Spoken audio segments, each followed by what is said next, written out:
पुत्रा मैं प्यारे भी मेरा पुत्तर है ये करंट लगा स उतों डिग्गा काम करता पिया तो बहुत लगा है उतों दिया लत्त बज गई। हाँ हुण बिल नहीं तार सके असी गरीब आए इतनी तक नहीं पई भी असी इनू पट्टी लवा लेनी या उदू सारी बत्ती कटी गई 3 महीने हो गए असी किहदे पईए किहदे जावीए।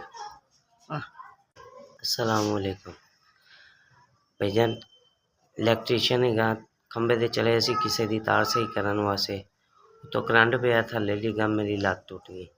2 मेरे बच्चे छोटे छोटे आप मजदूर आदमी है मेरी लत्त टुट गई कोई कमान वाला नहीं गा मैं आप ही गा घर दे विच। मेरी माँ है बेवा मेरी माँ है 2 भैणां ने नाल वालदा है सिर ते घर भी किराए दा है।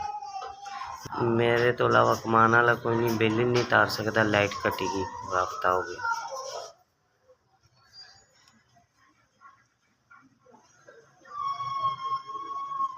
साडी जी को मदद करो अल्लाह वास्ते साडी पट्टी बत्ती भी कटी गई सारे पुत्र की लत्त बज गई निक्के निक्के बच्चे से कोई मदद तो सही करनी साडी होर कोई नहीं कर सकता। अल्लाह वास्ते करके दो कुछ आए गरीबां नूं।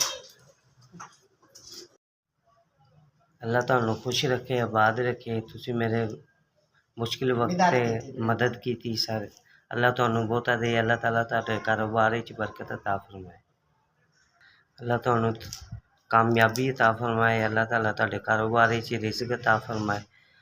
तुसी मैनू 10,000 रुपया दे के मेरे गरीब माड़े बंदे नाल साथ तावन कीता पुत्र अल्लाह तेनू वाला देवे 5 तन पाक मदीने वाला मेरी तो दुआ गरीबनी दी मैं दुआई तेनू देंदी रसा साडी मदद की है अल्लाह वास्ते करके अल्लाह खुश रखे अल्लाह तेनू अल्लाह 5 तन पाक मदीने वाला दे भी राती ते